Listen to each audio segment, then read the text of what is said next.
absolutely. Governor, this will be the last question. Yes, ma'am. How do you plan to drain the swamp?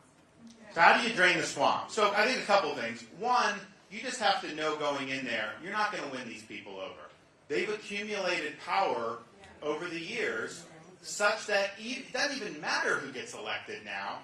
They impose their will on the American people. That is not what the Founding Fathers intended. That is not what our Constitution says. But you can't just go up there and expect that they're going to fall, because they're not going to give up that power willingly. So you got to go in on day one. You got to have a couple things. One, we're going to have all executive orders ready to go on day one.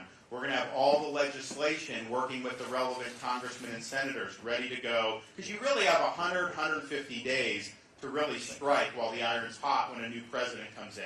So we're going to have that. Then we're going to have thousands of appointees ready to go January of 2025, because what happens is if you don't fill those positions, the bureaucrats take over, and they're going to do it. We're going to do things like classify any bureaucrat that's involved in policy as a separate schedule so they don't have the civil service, so you can fire them at will.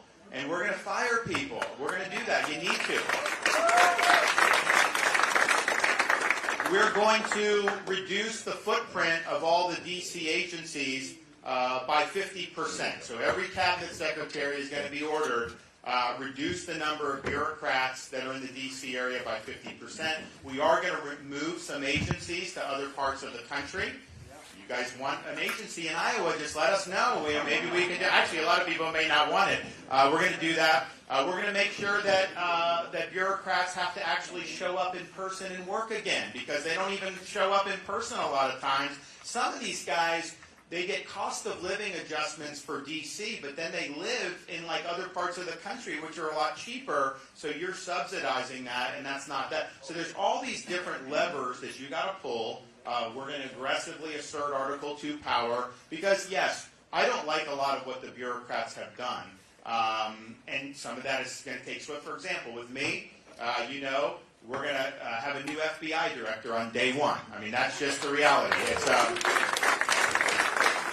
I think Ray has failed. I know Donald Trump, when he was asked about that, said the jury is still out on Chris Wray. The jury's not still out on me. He needs to go, and we need a strong director to be able to clean up, because that agency has really, really lost its way. We'll clean out the Department of Justice. You're going to need to have an attorney general that's got backbone, because you go in there, you start making the changes that need to be made, you are going to get pilloried by the media. You're going to get pilloried by the bureaucrats. I mean, it is going to be really, really difficult. Not everyone has the fortitude to do that. Some people want to go in, naturally human, you want to be liked, right? I mean, you go in, but D.C., if they like you as a Republican or as a conservative, then that means you're not effective.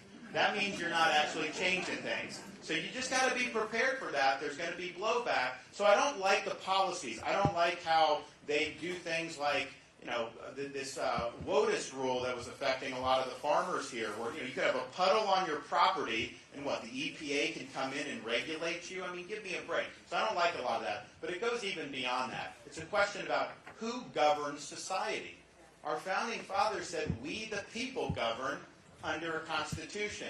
They created 3 branches of government, not 4 branches of government, and yet we now have this 4th branch that's come that exercises power without our consent. So we need to reconstitutionalize the federal government. And you know what we also need to do if you really want to make it a government of, by, and for the people? We need term limits for members of Congress. We need a balanced budget amendment to the Constitution. I think we can actually get it done, not through Congress, but through Article 5 with the states proposing the amendments like the Founding Fathers intended. Florida's already done it. A number of states have done it. I think you could do it. And that's the thing. You see how Congress spends money.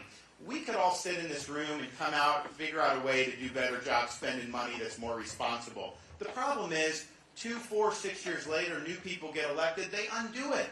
And then they start going back to the old way. So that's why I think you need a balanced budget requirement to force them to make choices. It's going to be hard for them to justify sending your tax dollars to do transgender ideology in Bangladesh, which is what they are doing with things like that. It's nuts how they can do it.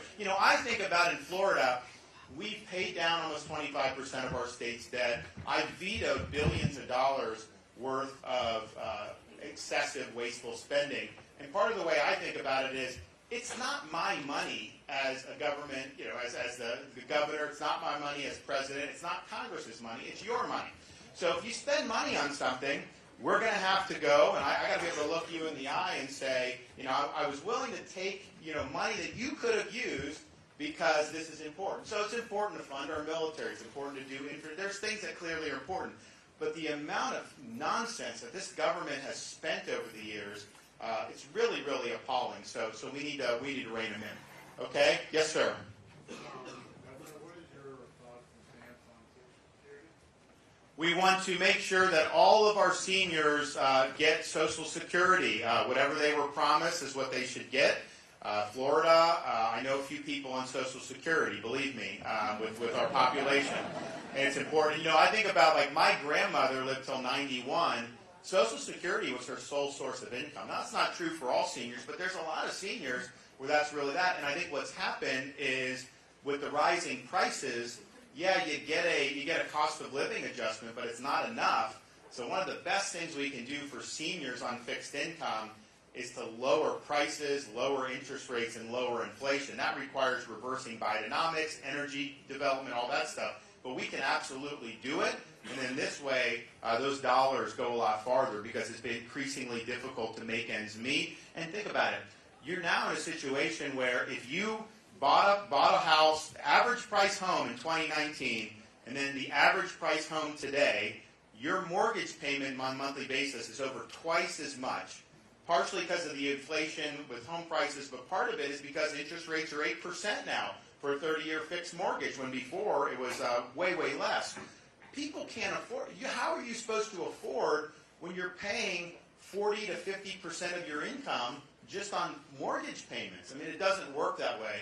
So we've got huge work to do there. I think the people that it'll benefit the most, seniors on fixed income and young people who are trying to get ahead, because they are just getting killed by all this. All right, we'll do one more. Yes, sir.